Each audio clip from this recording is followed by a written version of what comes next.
जिंदगी एक सपना नहीं है, एक ख्वाब नहीं है और एक कल्पना नहीं है। तो क्या है जिंदगी?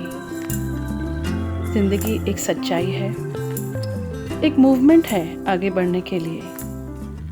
जैसे प्रकृति में वर्षा ऋतु, बसंत ऋतु, शरद ऋतु आदि अन्य ऋतुएं आती रहती हैं, उसी प्रकार हमारे जीवन में भी कई ऋतुएं आती हैं और संदेश देकर जाती हैं कि हमेशा आशावादी रहो। जिंदगी जीने के सही मायने क्या हैं, आइए समझते हैं। पोएटिस शार्लोट ब्रॉन्टे द्वारा रचित बहुत ही पॉजिटिव एटीट्यूड और सकारात्मक दृष्टिकोण की कविता लाइफ में। Life believe is not a dream. Poet's कहती हैं, लाइफ जो जीवन है, जिंदगी है, यकीन करो एक सपना नहीं है, एक ख्वाब नहीं है। सो डार्क एज सेजेस से, और इसमें इतना भी अंधेरा नहीं है जैसा कि लोग कहते हैं। सो डार्क एज सेजेस से एक फिगर ऑफ स्पीच आया है, एलिट्रेशन। एक शब्दालंकार है, अलंकार है शब्दों का, जिसमें एस जो लेटर है उसकी आवृत्ति हुई है। After little morning rain foretells a pleasant day। अक्सर थोड़ी सी बारिश जब सुबह हो जाती है तो मौसम सुहाना हो जाता है, एक मिस्टी क्लाउडी जो वेदर हो जाता है, तो ऐसा लगता है कि आने वाले पूरे दिन का ये सूचक है, बता रहा है कि दिन बहुत प्लेजेंट रहेगा, खुशनुमा रहेगा माहौल। मॉर्निंग रेन यहाँ पे मेटाफर के रूप में प्रयोग हुआ है, और फोरटेल्स जैसे कोई विद्वान या फिर फॉर्च्यून टेलर हमें बता रहा है कि एक आगे का दिन प्लेजेंट रहेगा, तो वो मानवीय गुण पर्सोनिफाई हो गए हैं, इसीलिए यहाँ पे पर्सोनिफिकेशन फिगर ऑफ स्पीच आ जाएगा। Sometimes there are clouds of gloom.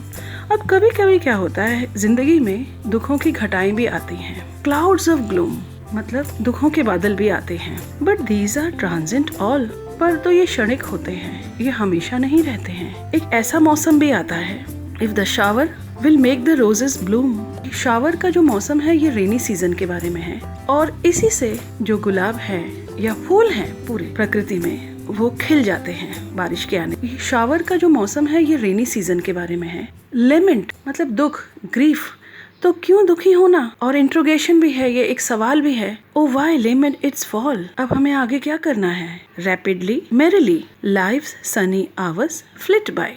Life के जो सनी आवर्स हैं, जो खुशनुमा वक्त है, खुशियों का जो समय है, सनी आवर्स भी यहाँ पे एक मेटाफर या रूपक के रूप में प्रयोग हुआ है। रैपिडली बहुत जल्दी जल्दी, मेरिली खुशियों का वक्त है, ये फुदकता चला जाता है, आगे बढ़ता चला जाता है। तो हमें क्या करना चाहिए? हमें ग्रेटफुली, चीयरली हमें इसका स्वागत करना चाहिए, हमें इसमें खुश रहना सीखना चाहिए। Enjoy them as they fly, क्योंकि ये उड़ जाएगा, ये चला जाएगा, इसीलिए हर पल को खुश होकर जियो। What though death at times steps in। क्या हुआ? डेथ अगर आ गई है और उसने अपने कदम दे दिए हैं, यहाँ पे स्टेप्स इन जैसे कोई चलकर आ रहा है, तो डेथ को यहाँ पर्सोनिफाई किया गया है जैसे वो चलकर आ रही है। And calls our best away, हमारी खुशियों को उसने बुला लिया है, अवर बेस्ट अवे ले लिया है। What though sorrow seems to win। क्या हुआ अगर सौरो जो दुख है हमारे, इन पर जीत हासिल हो गई है। ओवर होप अ हेवी स्वे, किसके ऊपर जीत हासिल हो गई है? हमारी उम्मीदों के ऊपर। अगर दुख हावी हो गया है तो हमें क्या करना चाहिए? Yet hope again elastic springs, फिर भी उम्मीद की किरण जीवित रहती है। कैसे? क्योंकि उम्मीद ही जीवन है, और वो इलास्टिक स्प्रिंग्स बहुत लचीलापन है। होप जो होती है वो कठोर नहीं होती है, उम्मीदें लचीली रहती हैं, आगे बढ़ती जाती हैं, जितना उनको हम खींचेंगे आगे बढ़ती जाती हैं। अनकॉन्कर्ड दो शी फेल, अनकॉन्कर्ड का अर्थ होता है जो विजेता नहीं है, पराजित है, ऐसा लग रहा है जैसे पराजय हो गई है। Still buoyant are her golden wings, फिर भी उसकी जो गोल्डन विंग्स हैं अभी भी जीवित हैं, उनके अंदर बॉयंसी है, उनके अंदर फोर्स है, वो चल सकते हैं, गतिमान है। गोल्डन विंग्स यहाँ पे मेटाफर है, एक रूपक है। Still strong to bear as well, इतनी हिम्मत है, इतनी ताकत है, इतना बल है कि उसको सह लेगी, उसको समझ लेगी। कैसे समझेगी?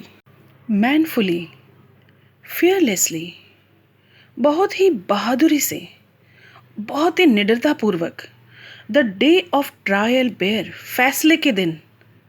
For gloriously, victoriously can courage quell despair. अभी इन दो लास्ट की जो लाइंस आई हैं, इनमें एक इन्वर्शन फिगर ऑफ स्पीच आया है, तो मैं लास्ट की जो लाइन है वहाँ से आपको इसका मीनिंग समझाती हूँ। Can courage quell despair, courage can quail despair. इधर कैन जो है पॉसिबिलिटी के रूप में भी है और पॉजिटिविटी के रूप में भी है।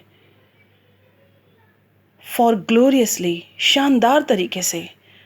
विक्टोरियसली, विजय किसकी? करेज की, साहस की, हिम्मत की। ये करेज जो है, साहस और हिम्मत जो है, ये डिस्पेयर का अंत। क्वेल का अर्थ होता है अंत और डिस्पेयर मतलब निराशा। तो करेज जो है, साहस जो है, हमारी निराशाओं का अंत कर सकता है। यस, ज़रूर कर सकता है। With this we complete the explanation of our poem. इस पोएम से संबंधित अगर आपके मन में कोई भी प्रश्न है तो कमेंट सेक्शन में ज़रूर लिखिए और हम आप तक पहुंचने की पूरी कोशिश करेंगे। अगले वीडियो में हम आपसे ज़रूर मिलेंगे 9th स्टैंडर्ड के ही एक नए टॉपिक के साथ। तब तक के लिए आप अपना ध्यान रखिए। नमस्कार, जय हिंद। जय हिंद।